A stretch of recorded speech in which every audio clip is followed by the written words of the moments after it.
আজকে আমি করছি আলু পোস্ত, বাঙালির সবচেয়ে প্রিয় খাদ্য। বিবলি ডাল, আলু পোস্ত, ভাত, একটু চাটনি, কাঁচা লঙ্কা দিচ্ছি, চিনি,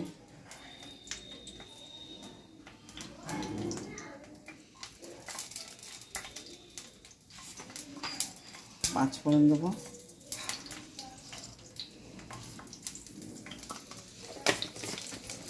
আর কোনো মশলাই না, এই দিয়েই কত সুন্দর একটা জিনিস হয়ে যাবে। পেঁয়াজ দেবো,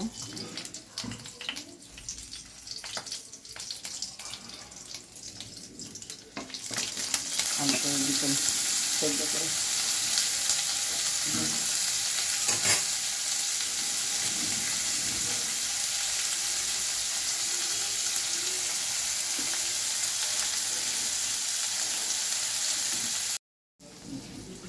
আলুটা সেদ্ধ করে রেখেছি, আলুটা দিয়ে দিলাম। আমি আলুটা সেদ্ধ করে করি কারণ এখনকার আলু ভীষণ খারাপ, একা বেড়া টেরা সেদ্ধ হয় না, নাহলে এটা ভেজেও আপনি করতে পারেন। আমি সেদ্ধ করে করি, মাখোটা ভালো হয়, গ্যাসটা কম পুড়বে, তেলটা কম লাগবে, ওই জন্য আমি সেদ্ধ করে করি। এবার একটু নুন দেবো,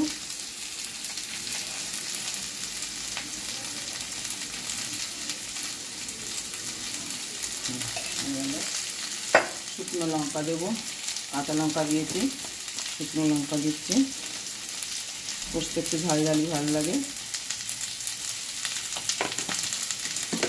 তার মধ্যে একটু মিষ্টি অবশ্যই দেবো, নাহলে স্বাদটা আসবে না। এক চামচ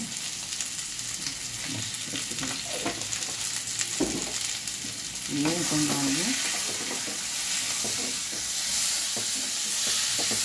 দেখুন কত কম তেলে এটা হচ্ছে, একটুখানি তেল দিয়ে যে পেঁয়াজ ভেজেছি তাই তো। সেদ্ধ করে যদি যে কোনো জিনিস রান্না করলে দেখবেন তেলটা কম লাগে, বেশি তেল শরীরের জন্য ভালো নয়। পোস্ত খুব উপকারী, পোস্ত খেলে খুব ঘুম ভালো হয়। পোস্ত নানা রকম মিষ্টিতেও দিয়ে তৈরি হয়, হিন্দিতে এটাকে খসখস বলে। দেখুন কত সুন্দর ভাজা হয়ে গেল। এবারে আমি পোস্তটা গুলে রেখে দিয়েছি, হলুদ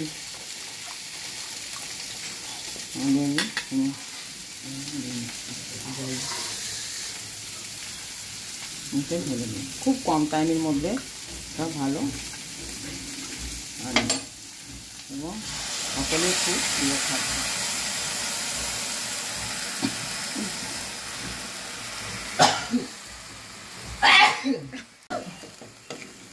ব্যাস হয়ে গেল, তারপরে নামাবো।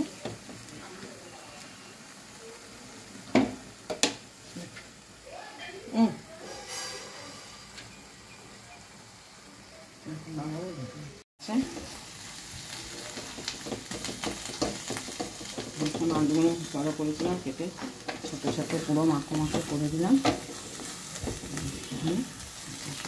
দিয়ে নামিয়ে দেবো।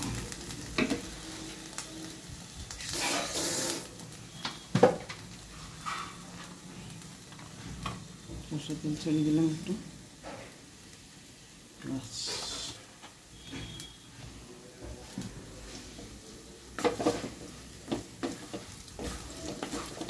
কিচ্ছু লাগবে না, এটা হয়ে গেলেই ভাত খাওয়া যায়। কিছু দিয়ে খাওয়ার মতন রাখা যায় না, এতটাই লোভনীয় জিনিস। কম তেল, কম মশলা, সব কিছু দিয়ে একটা সুস্বাদু খাদ্য, বাঙালির সবচেয়ে প্রধান খাদ্য বলতে পারি।